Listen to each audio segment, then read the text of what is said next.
Welcome to ADHD at Redline in association with Beeson Motorcycles. Hastings May Day Run 2026, the UK's best bike meet. The scene before you is the A21. This is the road that comes off of the M25 ring road around London, the main vein into Hastings, East Sussex. The bikes will pour in down this road, one after the other, until the thousands join each other on Hastings seafront for the shenanigans that lay behead. Lay behead? I mean lay ahead. No one needs to get beheaded. No beheadings today, please. That rev bombing will continue throughout the day. When you're trying to have a conversation with a mate, someone on a big Jap 4 is going to rev bomb the crap out of you, and all of your conversation will be held at a standstill, because that is a May Day bank holiday thing. You know, the sort of thing that people do because they want to be loud. This whole event started in 1979. Nothing organised and nothing commercial. Just a bloke called Tim Goodison, a few mates riding down to Hastings for a day out. Goodson, I hope I pronounced your name, Tim. Sorry if I got it wrong. How it blew up, a couple of years later everything changed. In 1981, a magazine featured the ride. Suddenly more bikers turned up. Word spread across the UK. What started as a casual meet became a rite of passage for bikers in the southeast. By the 1980s and the 1990s it was massive. The classic run starts around Lock's Bottom, Orpington, about 50 to 55 miles straight down the A21, ends on the Hastings seafront. Thousands of bikes travelling together, and yeah, the traffic is absolutely chaos every year, as you can see by the video. Unfortunately, the car drivers still want to use the seafront when we're riding our bikes. So you've got to have your wits about you when you enter Hastings on May Day. This is where Hastings makes it special. The run lines up with Jack in the Green, a traditional celebration of spring revived in the 1980s. So you get bikers, live music, and yes, unfortunately, Morris dancers, costumes, full on the seaside madness. It's not just a bike meet, it's a full culture takeover. This is actually one of the largest unofficial motorcycle gatherings in Europe. Let's put that into perspective. Little tiny England, little tiny Hastings, has one of the largest unofficial motorcycle gatherings in the whole of Europe.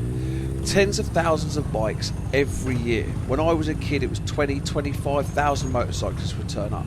Completely unorganised and unofficial. Still driven by the riders and no corporations. No ticket, no entry system. Just turn up and be a part of it. Buy a bag of chips and a can of Coke, and you are a part of the largest motorcycle gathering in Europe.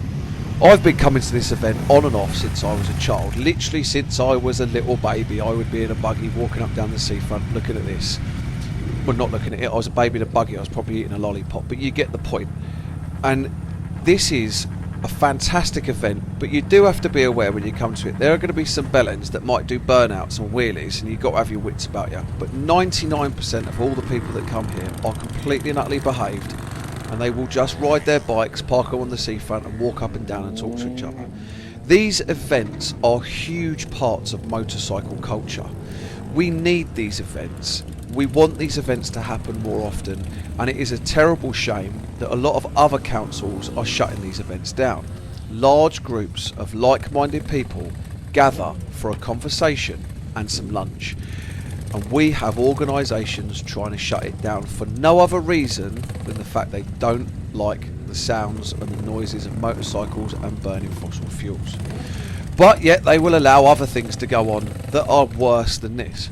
When we look at the economic benefits of having these in local towns, whether it be the Hastings May Day Run, the Brightona, they bring thousands of people into small towns and cities who spend thousands of pounds in shops and businesses, turning over profits for those people that are self-employed, running small businesses, whether it be the chip shop, the coffee shop, the donut shop, the ice cream shop, or people just deciding they're going to have a game of crazy golf while they ride their motorbikes. Well, not while they ride their motorbikes, because that would be dangerous, but when they've ridden their motorbikes down and stopped, parked up, taken their crash helmet off and gone to the Crazy Golf.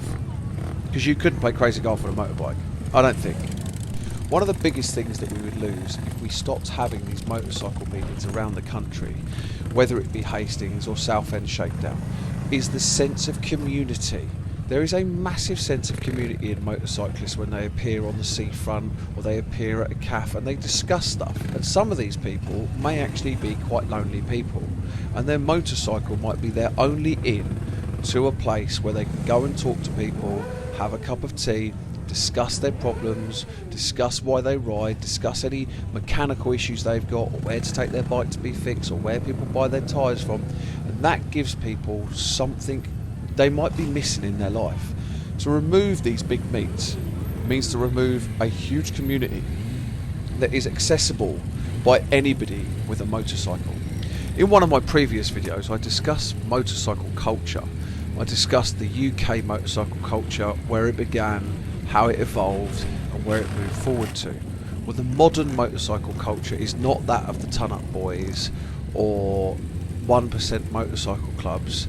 That is a culture that does exist, but the large proportion of people who ride motorcycles buy a motorcycle for their weekend warrior. There are weekend warriors who ride just for that meet or that Wednesday afternoon bike night on a spring or summer's evening, where we can sit down and just generally chit-chat and laugh and joke as ordinary people away from the chains and the guises of ordinary society.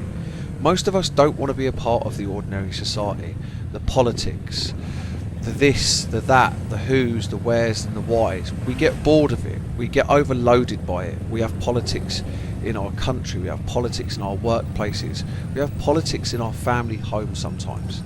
One of the places that 99% of motorcyclists don't have politics is on the road with their crash helmet on, riding their bike.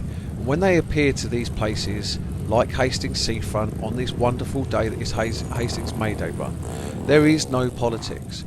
Don't get me wrong, the 1% of clubs are out there, and there is a politics with the 1% of club. They have their rules, but their politics is internal and doesn't actually affect the average guy on his BMW or girl on her BMW GS 1300. Most of us get to ride politic free. As Soast the Ghost would say, ride more, politic less. Now we've stopped politicking? So now we've stopped being political, not using words that I've made up. We can just concentrate on the ride to the seafront, the parking up of our bikes, and the paying attention to each other and one another as human beings, which is what most motorcyclists do. We have that conversation that makes us human. The other issue we have with a lot of these big bike meets is those little tow rags that like to steal people's bikes. When you're out and about on a Mayday or Southend Shakedown or whatever bike meet it is, make sure you pay attention to the kids on the electric bikes with balaclavas walking around sticking AirPods on people's bikes as they're going to nick them. If you see it, deal with it, man. I'm not saying to tackle the thief, but if you see it, take that AirTag.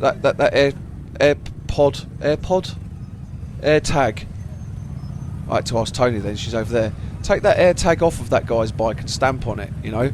Or if you're that way inclined, speak to a person in authority. I would personally, if I saw it, just remove the AirTag and have done with it. Because we are plagued with, as motorcyclists, with people stealing our bikes because they've got nothing better to do. And the police invariably don't deal with motorcycle theft in an efficient fashion. So make sure you pay attention to your fellow person's motorcycle. And make sure you pay attention to your fellow motorcyclists. A couple of incidents happen on these events all the time where other bikers hit other bikers and they ride off. You're not part of the community if you behave like an arsehole. You're just an outsider trying to get attention. The insiders in this culture are the ones that look out for each other, that will point a stick out on the road or remove a can when they're walking down the road so a biker doesn't fall off of it. Let's not get caught up and just being as loud as we can and being as silly as we can, because that puts the local councils off. As you ride into Hastings and as you become a part of the community, do it respectfully. Let's encourage the local councils to keep these going. Understand the influx of people means the influx of money to the towns, and then they give us parking spaces and they put on events for us to enjoy when we do these runs. As a Hastonian born and bred, I thank you all for coming to my town and enjoying Hastings May Day, and I implore you all to come down again next year. But this time when you come down, bring 5 more friends. Let's see if we can get it to 30, 40 or 50,000 motorcyclists, so the council have to pay attention to what we're doing and they have to put on stuff for us.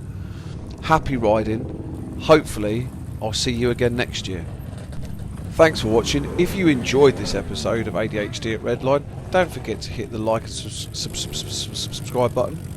It really does help the channel grow, and hopefully I'll be able to make more interesting and better videos for you.